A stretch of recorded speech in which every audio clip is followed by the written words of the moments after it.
The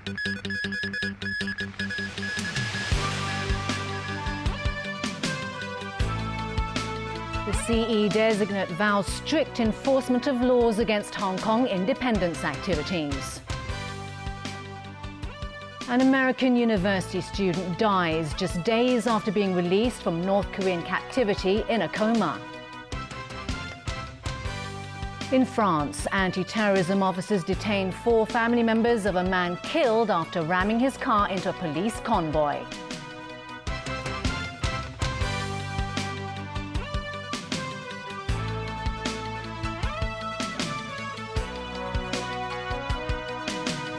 Good evening. Incoming Chief Executive Carrie Lam has said in an interview with mainland media there is no place for Hong Kong independence. And she has vowed strict enforcement of laws against activities advocating Hong Kong independence when she is in office. Winna Wong reports. With less than a month left until she officially takes office, incoming Chief Executive Carrie Lam took some time to speak to the mainland media today. The interview touched on politics, the economy, education, and livelihood issues. On the topic of the city's youngsters, Lam suggested instilling a Chinese identity in Hong Kongers, starting from a young age. She hopes to nurture a generation that understands China, has roots in Hong Kong, and sights set for the world. We should make Chinese history a compulsory subject for secondary school students, she said. And we should make greater effort so children experience more of Chinese culture. Outside of school, there should be better activities and work opportunities on the mainland for Hong Kong youngsters to understand the country's latest developments, she added. On the topic of Hong Kong independence, Lam repeated the firm and official line that there is no room for it in the city's future. She said advocating it is against the law, and the city must strictly enforce the law in this regard. She said Hong Kong educators must put an end to this idea invading minds of local children. Speaking of the next 5 years, she hopes Hong Kong will become an energetic city. She wants the people to feel a great sense of satisfaction for living here and to discover new ways to push the economy forward. She said the first thing on her agenda is to solve the city's sky-high housing prices and to develop Hong Kong's technology and creative industries. Winna Wong, TVB News. Chen Zuo, head of the think tank Chinese Association of Hong Kong and Macau Studies, has warned against any notions of Hong Kong independence. Chen said any actions pushing for Hong Kong independence would be futile, and the central government needs to fully implement its rights to govern to counter thoughts on independence. The former deputy director of the State Council's Hong Kong and Macau Affairs Office also stressed that Hong Kong should enact Article 23 national security laws as soon as possible. Acting Chief Executive Matthew Cheung says the government has the political determination to resolve the MPF offsetting issue. And he's urged both employers and employees not to miss the chance to reach a consensus on the proposal. Caleb Leung reports. It's the final countdown. In 10 days' time, a new government will be at the helm. But pressing issues still remain unresolved, including what to do with the controversial MPF offsetting mechanism, under which employers can use the money they put into their employees' retirement funds to offset severance and long service payments. Before today's Executive Council meeting this morning, Acting Chief Executive Matthew Cheung reiterated the government's stance that it is determined to phase out the mechanism. Cheung noted it was an unprecedented move by the administration to intervene in such a labor issue by offering nearly $8 billion in subsidies to the affected employers for 10 years. He stressed that this time, it was the government which took the initiative to resolve the matter, and that reflected it was not simply a rushed last-ditch effort. Under the government's proposal, severance payment or long service payment will be calculated based on 1/2 of an employee's monthly salary instead of the original 2/3. Cheung said the proposal would prevent employers from dipping into workers' MPF accounts to offset the payments, and this equates to an extra cash compensation for workers. He also explained it is necessary that the proposal should have no retrospective effect, as otherwise it would create a heavy burden for small and medium-sized enterprises. Chung defended the plan as being well thought out and urged employers and the labor side to reach a consensus. Caleb Leung, TVB News.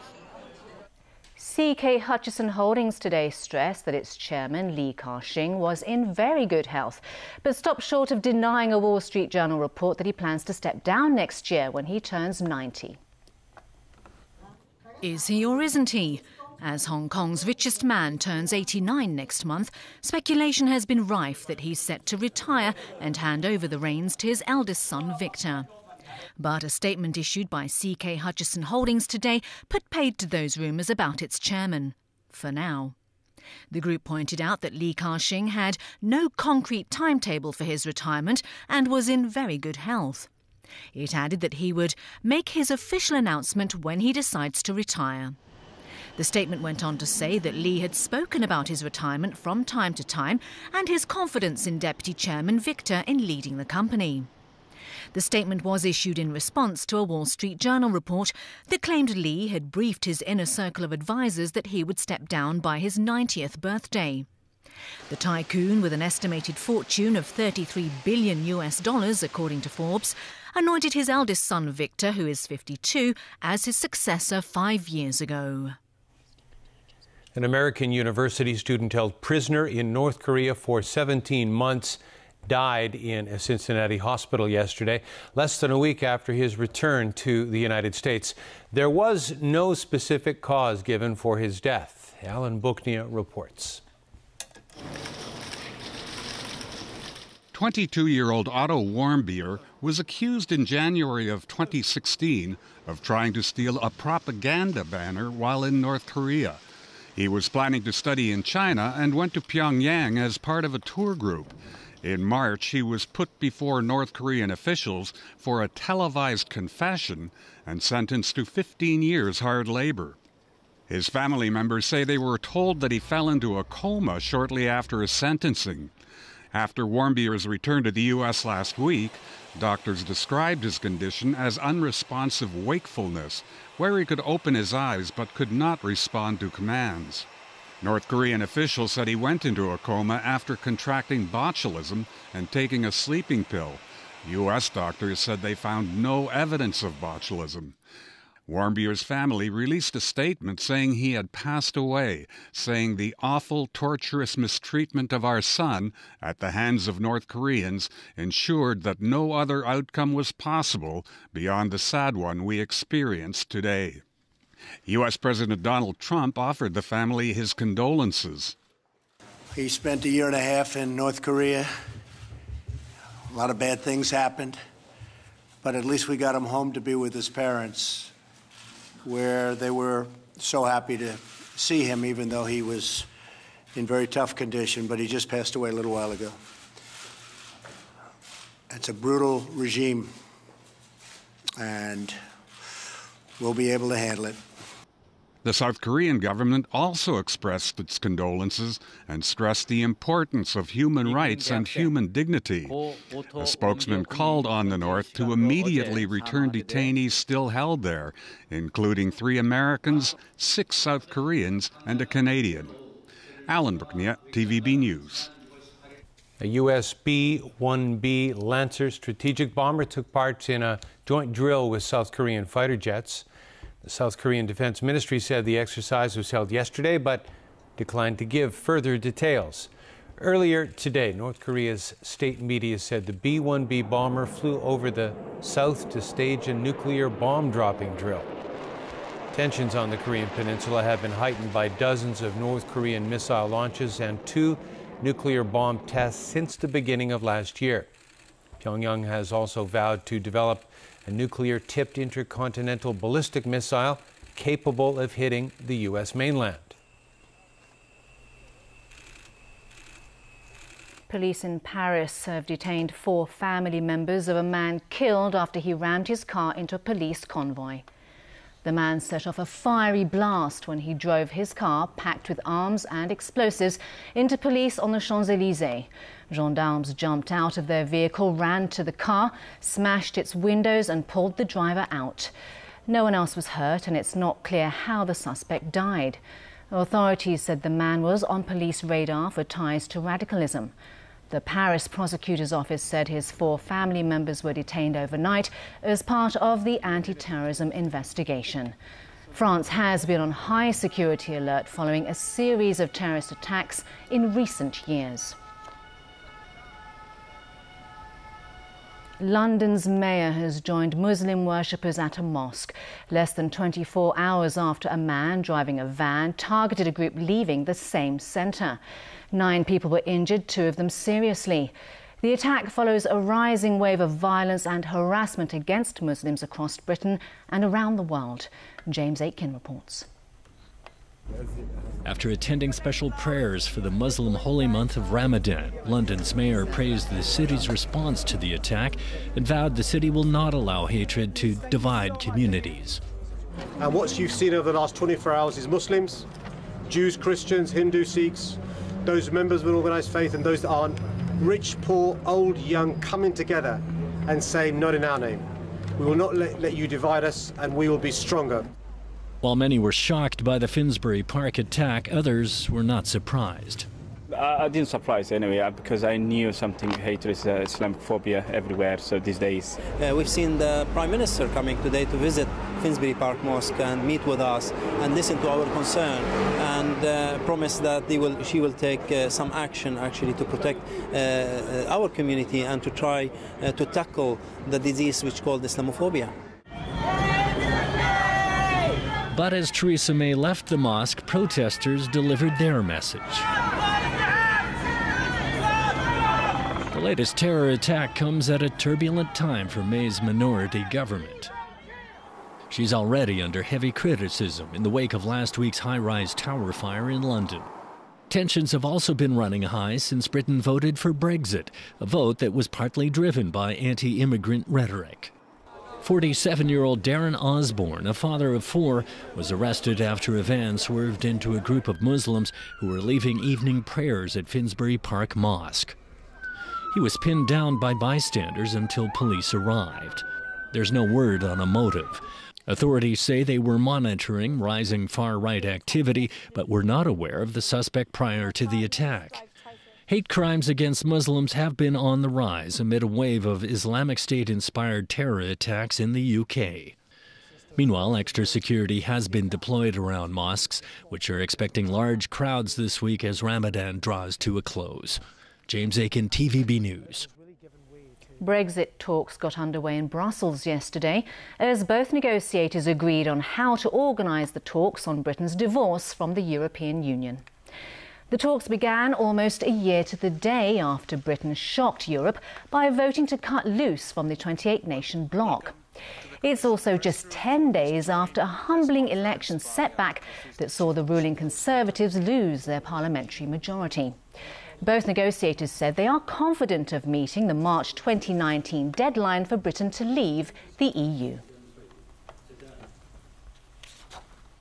Our objective is to agree on the main principles of the key challenges for the UK's withdrawals as soon as possible. This includes citizens' rights, the single financial settlement, and the question of the borders, in particular in Ireland. We've laid a solid foundation for future discussions with an ambitious but eminently achievable timetable. It was clear from the opening that both of us want to achieve the best possible outcome and the strongest possible partnership, one that works for the UK and for the EU. And coming up after the break tonight, police to launch a year-long cybersecurity campaign with free antivirus software downloads. The manslaughter trial of 3 DR Beauty staff members. And the Costa Rican president swallows a wasp during an interview.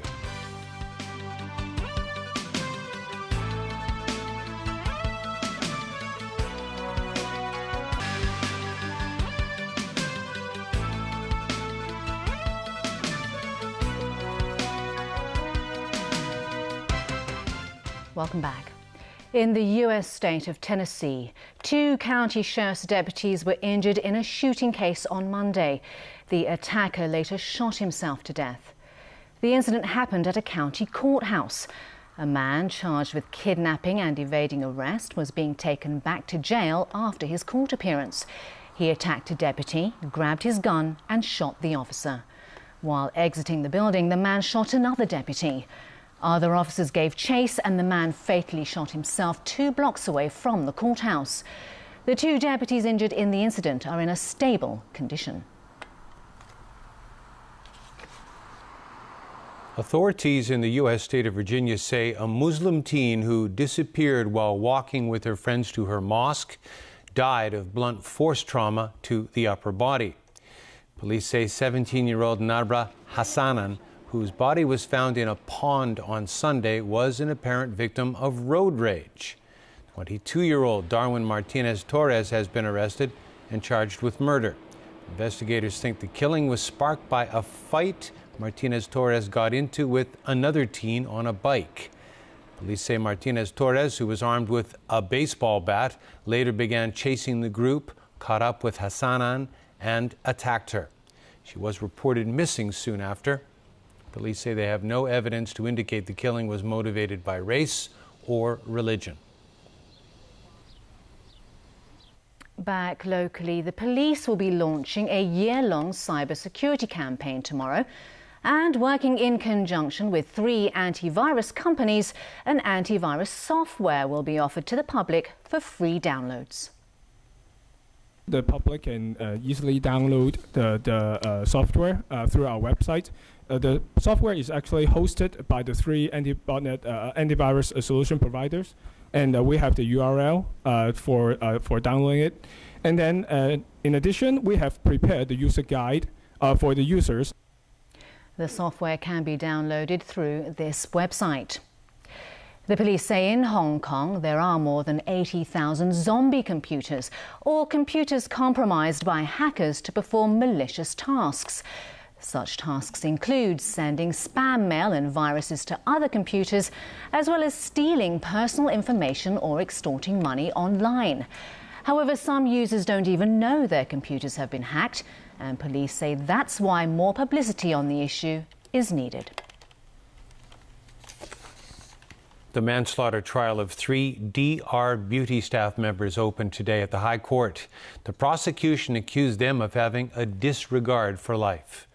The court heard the beauty center's founder, Stephen Chow, a lab technician and a doctor, only spent 2 days at a hospital in Guangzhou learning how to carry out a treatment known as CIK. The procedure is an experimental immunotherapy treatment for cancer. But DR Beauty was selling it as a cosmetic procedure. In 2012, a woman died from sepsis after receiving CIK at DR Beauty, while another had to have both her legs amputated. A third woman was rendered permanently handicapped. The West Kowloon Cultural District Authority will have to sign a cooperation agreement on the Hong Kong Palace Museum before the end of June. The authority says it's still in discussions with the Palace Museum in Beijing and the deadline might not be met. We may have to, but again, that's not a big deal. That's something that happens in all contract negotiations. You set a deadline for yourselves, but there's always a little bit of give and take. There's always a little bit of flexibility at the end of the day. If you need a couple more days or another week to resolve the problems, as long as both sides agree, there's no problem. It's something where you have on and off discussions from time to time and different things come up, and then you address those points as they come up. But yeah, I think progress is good. All right, it's over to you for some sport. Thank you so much. In tennis, Jeff Tang takes a look at the latest action from the Jerry Weber Open in Germany and the Wimbledon warm-up tournament in London. Austrian rising star Dominic Thiem had little trouble dispatching German qualifier Maximilian Marterer. And that's why it is. Finally tonight, Costa Rica's president enjoyed a small but unexpected meal during an interview for the inauguration of an asphalt plant. Como esta, que sin embargo me la comí. Luis Guillermo Solis Rivera was speaking to reporters when, mid-sentence, he swallowed a wasp in front of the cameras. Pure protein, the president joked as he and the reporters attempted to digest what just happened. He added that the video would end up on CNN, implying his unusual snack would make international news. The video has since gone viral, with more than 230,000 views. Protein indeed. When I say he didn't blink, it looked like nothing happened. I know, right? Well, that brings us to the end of our news. Thank you for watching. Good night. Good night.